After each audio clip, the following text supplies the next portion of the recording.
예, 오늘 저희 교회 45번째 생일을 그것으로 이제 저희 교회 나이가 46살이 되었습니다. 이렇게 저희 교회 생일을 축하해 주시기 위해서 와주신 여러분들 모든 분들에게 감사를 드립니다. 제가 저희 교회 45주년 이 기념 예배를 어떤 설교를 할까 고민을 하다가 그 미국의 마틴 루터 킹이라는 그 목사님이 그 미국의 흑인 운동을 하는데 유명한 분인데, 근데 그분이 남긴 말 중에서 정말 유명한 말이 있어요. 이거는 아마 그 한국의 고등학생들, 영어 공부를 하는 고등학생들은 아마 거의 한 번쯤은 들어보고 외우다시피 한 말인데, 그게 I dreamed a dream이라는 로 시작되는 말입니다. 그러니까 뭐냐면 나는 꿈을 꾼다. 나는 이런 꿈을 꾼다 라고 하면서 마틴 루터 킹 목사님이 그 흑인들의 해방을 위해서 뭐 이렇게 하는 쭉 장황한 그런 연설문이 있습니다. 그래서 거기에 대해서 인사이트를 받으면서 오늘 설교 말씀을 우리 손님들도 많이 초대하고 그랬는데, 내가 꿈꾸는 교회, 우리가 꿈꾸는 교회, 그게 무엇인가 라는 것을 말씀을 드려야겠다라고 생각이 들었습니다. 단도직입적으로 말씀드리면 저희가 꿈을 꾸는 교회는 바로 쉼이 되는, 안식이 있는 그런 교회입니다. 세상 가운데서 힘겹게 우리 인생을 살아가다가 그래도 일주일에 한 번, 한 주간에 한 번은 쉼의 공간이 필요하지 않겠습니까?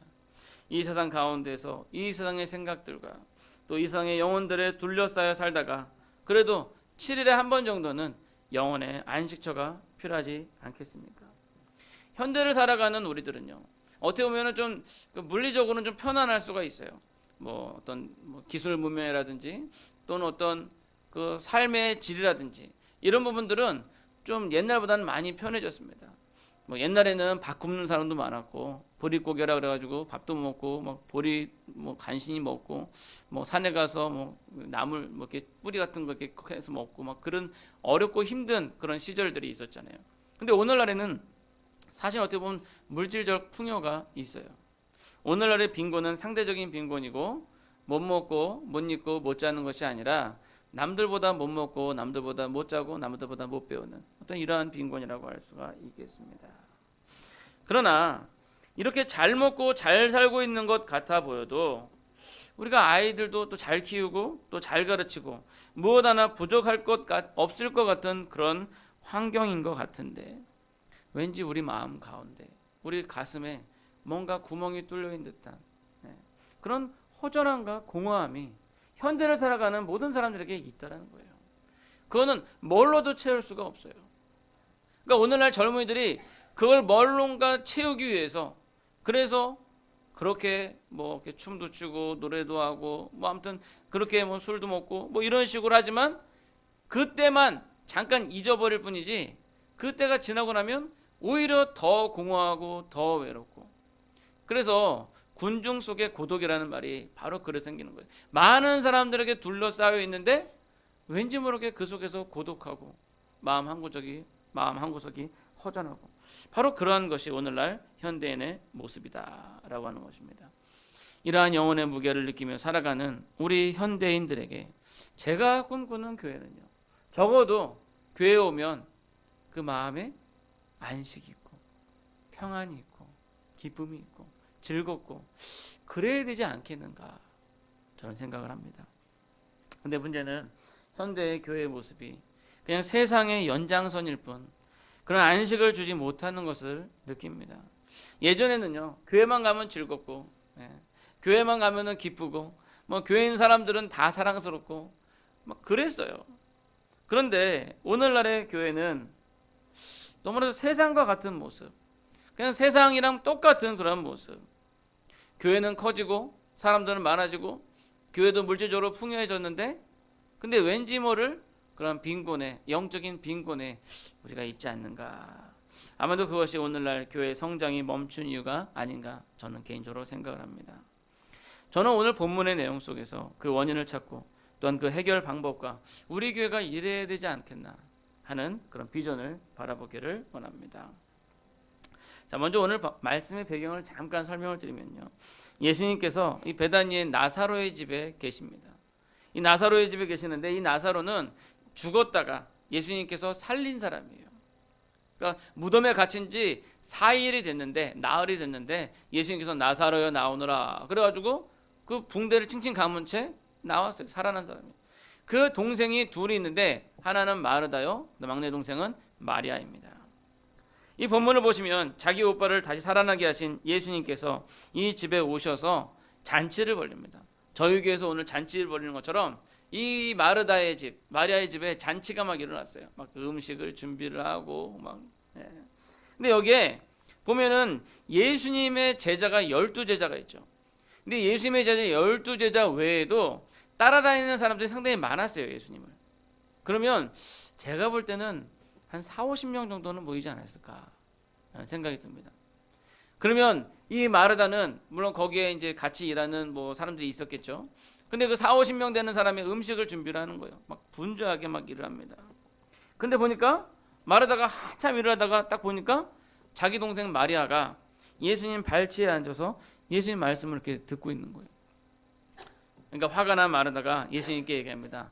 예수님, 내 동생이 나 혼자 일하게 두는 것을 생각하지 아니하게 하셔서 동생을 좀 꾸짖어가지고, 야, 언니가 저렇게 일하는데 너 혼자 여기서 뭐하냐? 너도 가서 좀 일 좀 해라 라고 그렇게 해 주십시오 라고 예수님께 이야기를 합니다.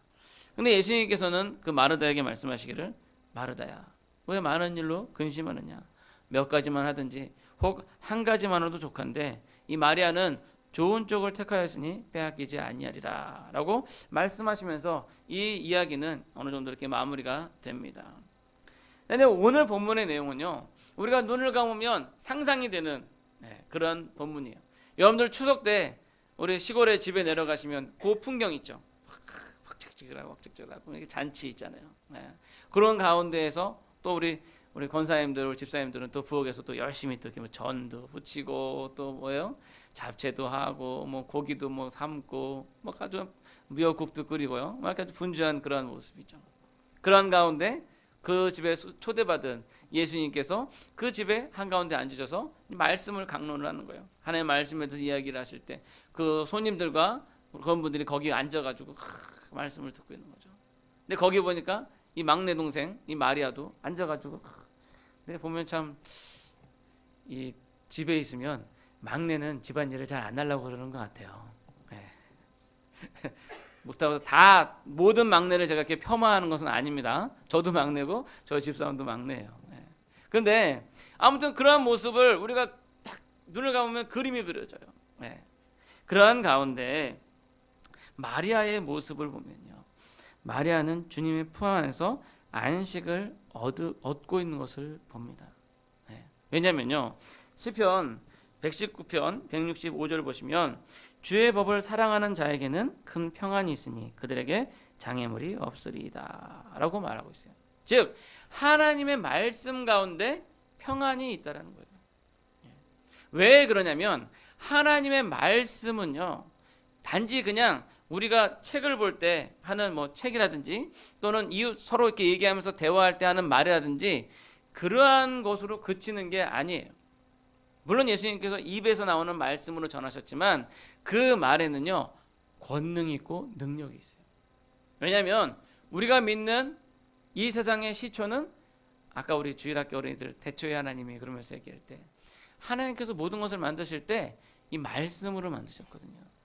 다시 말하면 우리가 이야기하는 말은 그게 효험이 별로 없어요. 그러나 하나님께서 하시는 말씀은 커다란 효험이 있다는 거예요.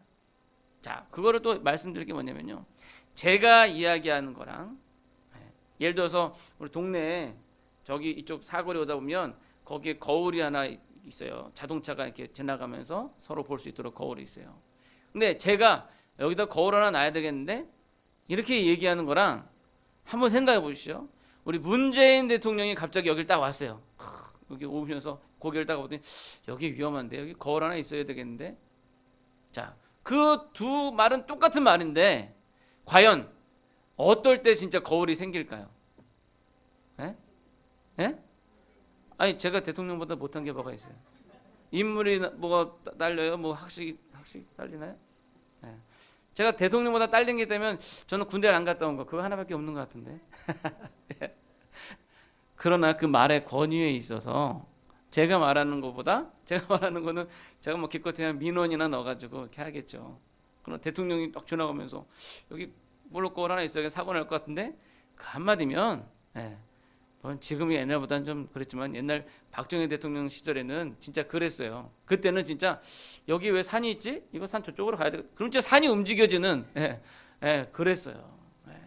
그런데 하물며 하나님의 말씀에는 엄청난 능력이 있다라는 거죠. 그러니까 그 말씀을 사모할 때 그 말씀 가운데 우리에게 평안이 있다라는 거예요. 아까 말씀드렸던 우리에게 뻥 뚫린 그러한 가슴도 채워줄 수 있는 그런 평안, 세상이 줄 수 없는 그런 평안. 왜냐면요, 우리 예수님께서 말씀하시는 그 말씀 가운데 뭐가 있냐면 그 속에서 솟아나는 생수와 같아서 영원히 마르지 아니하기 때문이에요. 우리 안에 있는 이 뻥 뚫린 이 가슴은요, 뭘로 집어넣어도 채워지지가 않아요. 왜? 밑에 빵꾸가 뚫렸기 때문에. 여기다가 물을 부어도 다 흘러내려가고 모래를 부어도 다 밑으로 썰어 내려가고. 근데 예수님의 말씀을 채우잖아요. 흘러내려가겠죠. 근데 영원히 솟아나기 때문에 밑으로 흘러내려가는 것보다 위에 붓는 양이 더 많으니까 채워지는 거예요. 마리아는 이것을 알았고 이것을 느꼈기 때문에 예수님의 말씀을 하나도 놓치지 않으려고 그 앞 제일 가까운 자리에서 예수님의 말씀을 경청하고 있었던 것입니다. 오늘 본문의 예수님께서는 그 마리아에 대해서 이 좋은 편을 택하였다라고 말씀을 하십니다. 바라기는 이 자리에 계신 여러분들도 그 좋은 편을 택하시고 그로 말미암아 그 말씀 속에서 세상이 주지 못하는, 세상 가운데서 얻지 못하는 그런 참된 쉼을, 평안을 얻으시기를 간절히 소원합니다. 제가 꿈꾸는 교회는요, 바로 그러한 쉼을 주는, 그런 영혼의 안식처가 되는 그런 교회예요. 우리 망우중앙교회가 그런 교회가 되기를 간절히 소원합니다. 자, 근데 문제는 마르다에게 있어요. 이 마르다는 사랑하는 예수님께 정성껏 대접을 하기 위해서 열심히 일을 하고 있었어요. 근데 일이 너무 많은 거예요. 그 눈에 볼 때 동생 마리아가 일하기 싫어서 꾀를 부리는 것처럼 보였을 수도 있습니다. 그래서 예수님께 그렇게 간청을 한 거죠. 예전에 이 본문을 보면서 해석하기를 언니 마리아에 대해서 너무 좀 폄하하는 그러한 해석을 했어요. 그러니까 마리아는 좋은 말씀을 택했는데 마르다는 일하는 것 때문에 그 말씀을 놓쳤다. 뭐 이렇게 폄하했는데, 근데 제가 볼 때는요, 이 마르다의 신앙도 마리아와 그렇게 다르지 않아요. 왜냐하면 이 나사로가 부활할 때 이 마르다가 처음 예수님 와서 영접했고, 그 다음에 이 마르다가 부활을 고백했어요. 예, 주님, 마지막 날에는 우리 모두가 다 그렇게 부활하게 될 줄 믿습니다. 물론 마르다의 신앙이 약간 부족했어요. 뭐냐면 지금 당장 예수님께서 죽은 나사로를 살릴 것이다 라는 것에 대해서는 거기에 대한 생각까지 미치지 못했다는 거죠. 그러나 이 마르다는 신앙이 있는 사람이에요. 그러기에 예수님을 섬기고 대접하고 싶은 마음에, 그러니까 제가 볼 때 이 마르다는 행동하는 신앙인, 움직이는 신앙인이었어요. 교회에는 다양한 사람들이 있고 또한 그렇게 다양한 사람들을 통해서 교회가 지어져 가는 것입니다. 우리가 건물을 지을 때 이게 네모 반듯한 이런 벽돌만 있는 게 아니잖아요. 때로는 좀 반쪽짜리도 있어야 되고, 때로는 이렇게 꺾어져 있는 것도 있어야 되고, 골조가 이렇게 되는 골조도 있지만 그 구석에 들어가기 위해서 이렇게 90도로 꺾여져 있는 골조도 있고, 여러 가지 모양들의 그런 것들이 하나하나 이렇게 막 목수를 통해서 이렇게 탁 하면서 집이 지어져 가잖아요. 그것처럼 교회에도 마리아와 같은 사람도 있고 마르다와 같은 사람도 있고, 그렇게 하나하나가 지어져 가는 것입니다. 그것은 사랑하는 예수님을 향한 섬김이었고 열심이었습니다. 그렇기 때문에 이 마르다의 신앙도 우리가 폄하할 필요는 없어요. 이 마르다도 기쁨으로 섬기는 거예요. 여러분 한번 생각해 보세요. 내가 사랑하는 사람 또는 내가 사랑하는 자녀, 그 사랑하는 사람을 위해서 아침밥을 지어주는 그 엄마의, 그 부인의 그 마음, 아침에 그 사랑하는 사람 깨우면서 아침밥 먹고 일하러 가야지 하면서 정성스럽게 차려져 있는 밥상에 그 사랑에 느껴지잖아요. 물론 오늘날은 좀 이렇게 이 부부관계도 좀 많이 깨져서 평생 왼수다 보니까 아유 저놈의 왼수 나가서 밥 먹고 들어오지 오늘도 와가지고 집에서 밥 먹냐고 삼식이 또 하냐고 그러면서 이렇게 불평하는 그런 모습이 있긴 하지만 그러나 이제 막 신혼부부 이제 막 결혼한 지 얼마 안 됐어요. 막 서로 막 서로 눈에서 막 불꽃이 러브 하트가 뿅뿅뿅 이렇게 나오고 막 그럴 때 깨가 막 쏟아지고 그럴 때 막 밥상을 차려주면서 이 마르다도 그러한 마음으로 준비를 하는 거예요. 자기 오빠를 살리신 그리고 이 세상을 구원하실 그 예수님을 생각하면서 우리 예수님한테 정말 맛있는 밥 한번 해드려야지 하면서 그렇게 열심으로 준비를 한 거예요. 그러면 그 사람에게 있어서는요 그것이 행복이고 그것이 안식이에요. 여러분 그냥 잠만 이렇게 잔다고 그게 쉼이 됩니까? 잠도 너무 자면 힘들어요. 허리도 잠 누워만 있으면 허리 아파요. 그렇잖아요. 오히려 그런 사람은 산에 올라가서 등산하는 게 뭔가 좀 리프레시가 되고 안식이 되는 거죠. 마찬가지로 교회에서 이렇게 봉사와 섬김도 그런 사랑하는 마음으로 하게 되면 그게 안식이 되고 쉼이 되는 거예요. 근데 문제는 이 마르다가 열심으로 사랑하는 예수님을 위해서 준비할 때 마음에 기쁨이 있었고 즐거움이 있었고 안식이 있었고 쉼이 있었는데 그 눈이 이렇게 하면서 자기 동생 마리아를 보면서 마음이 시험이 드는 거예요. 왜 나만 이러지? 갑자기 그런 생각이 드는 거죠. 그러니까 우리가 믿음을 가지고 예수님을 쫓아가다 보면 정말 기쁨으로 막 하는데 우리의 눈이 잠깐 딴 데를 보면요 거기에 사탄이 틈타는 거예요. 베드로가 예수님께서 야 너도 내려와서 걸어라 그러니까 물 위를 걸었거든요. 물 위를 걸으면서 예수님을 향해서 가고 있었는데 예수님을 바라볼 때는 물 위를 걸어가고 있었는데 잠깐 바람이 보니까 바람 하는 사이에 물에 빠졌어요. 그러니까 우리가 교회에서 봉사하고 섬기는 사람들은 예수님을 바라보고 그 평안과 안식을 또한 얻어야 하는 것입니다. 바로 그럴 때 봉사, 섬김이 기쁨이 되고 안식이 되는 거지. 우리가 눈을 돌려서 다른 것을 바라볼 때 그때부터는 그게 짐이 되는 겁니다. 바라기는 우리가 교회에서 섬길 때 우리 마음 가운데 그것이 짐이 되지 않도록 그것이 안식이 되었으면 좋겠어요. 교회에 다양한 사람들이 있거든요. 하나님의 말씀을 사모해서 이 자리를 지키는 사람도 있고 또 아이고 우리 교인들 점심밥 먹어야 되는데 지금 국 얹혀놓고 있는데 저거 미역국 타는 거 아니야? 그리고 잠깐 내려가지고 또 가스불 끄고 오시는 분이 있고 또 토요일 날에는 야 우리 교인들 또 올 때 여기 꽃으로 이 꽃을 보면서 얼마나 기뻐할까 그러면서 열심히 사부절해가지고 꽃을 심는 분들이 있고 우리 교인들 또 이렇게 그 교회 와서 이렇게 예배 드릴 때 또 이렇게 이 깨끗한 환경에서 예배 드리면 얼마나 좋을까 그리고 또 열심으로 청소하시는 분들도 있고 그 모든 것들이 다 예수님 한 분만 바라보고 하는 거거든요. 참으로 그러한 마음으로 할 때 그 안에 안식이 있고 평안이 있는 것입니다. 바라기는 제가 꿈꾸는 교회는 우리가 교회에서 열심히 봉사를 하든 일을 하든 또는 말씀을 사모하든 어떠한 일이 있든지 간에 그 속에 쉼이 있고 안식이 있는 그러한 교회입니다. 세상에서 얻을 수 없는 안식, 세상에서 가질 수 없는 평안, 그것이 이 자리에 넘쳐나는 것이지요. 바라기는 그러한 여러분들의 섬김과 봉사가 여러분들의 안식이 되시기를 간절히 소원합니다. 자, 결국 중요한 것은요. 우리에게 평안과 안식이 있는가 없는가입니다. 우리가 교회에서 어떤 것을 하든지 기도를 하든지 찬양을 하든지 말씀을 듣든지 성경을 공부를 하든지 또는 섬김과 봉사를 하든지 말입니다. 근데 그 모든 것들을 하는 가운데 가장 중요한 것이 있어요.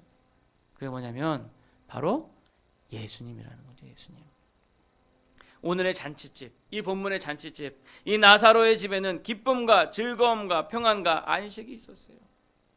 나사로에게도 마리아에게도 또 잠깐 불만이 있었지만 그 마르다에게도 이 기쁨과 안식이 있었습니다. 그 이유는 뭐냐면요. 지금 그 집에 예수님께서 계시기 때문이에요. 말씀하시는 분도 예수님이고 봉사와 섬김의 그 대상도 바로 예수님이십니다. 결국 그 잔치의 주인공이 예수님이시기 때문에 그 잔치는 기쁨과 즐거움과 평안과 안식이 넘쳐나는 것입니다. 오늘 우리 망어중학교의 생일 잔치예요.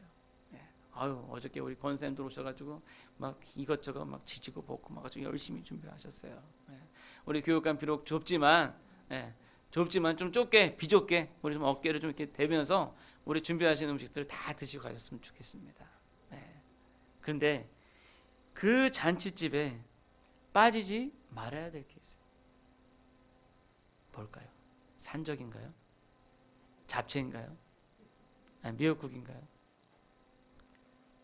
바로 그 잔치의 주인공이신 예수님이신 것입니다. 바로 예수님께서 그 자리에 계셔야 그 잔치가 진정한 잔치가 되는 것이고 그 교회가 진정한 교회가 되는 것입니다. 바라기는 오늘 이 시간 이 자리에 우리 살아계신 예수님께서 함께 하셔서 우리 안에 즐거움과 기쁨과 평안과 안식이 있기를 간절히 소원합니다. 이제 말씀을 맺고자 합니다. 어떻게 보면 지극히 기본적인 이야기고 너무나도 당연한 말입니다. 교회에 예수님이 계시는 게 당연하잖아요. 근데 오늘날 너무나도 그 기본적이고 당연한 이 말이 필요하게 되었다는 거예요. 왜 그럽니까? 그것은 교회들 가운데 예수님이 사라졌어요. 교회가 예수님이 사라지고 건물만, 조직만, 돈만, 권력만 남게 될 때 그 교회는 더 이상 교회가 아닌 것입니다. 우리의 예배의 대상인 예수님이 빠지게 될 때 이 예배는 더 이상 예배가 아닌 그냥 단지 종교 활동으로 전락해 버리게 되는 것입니다. 제가 꿈꾸는 교회는요, 우리 망원중앙교회가 꿈꾸는 교회는 바로 이 교회 중심에 우리 예수 그리스도께서 계시는 것입니다. 우리 매주 나누는 말씀의 내용이 예수 그리스도예요. 우리가 매주 드리는 예배의 대상이 예수 그리스도예요. 우리가 섬기고 봉사하는 그 대상이 바로 예수 그리스도인 것입니다.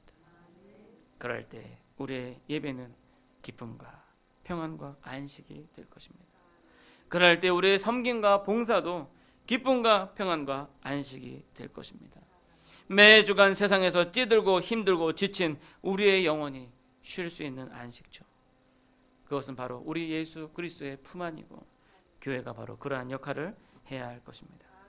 바라기는 우리 망어중앙교회를 그렇게 함께 세워가시는 우리 모든 망어중앙교회 교인들이 되시고 또 그렇게 되기를 이 자리에 계신 모든 분들이 함께 기도하시고 격려해 주시기를 간절히 소원합니다.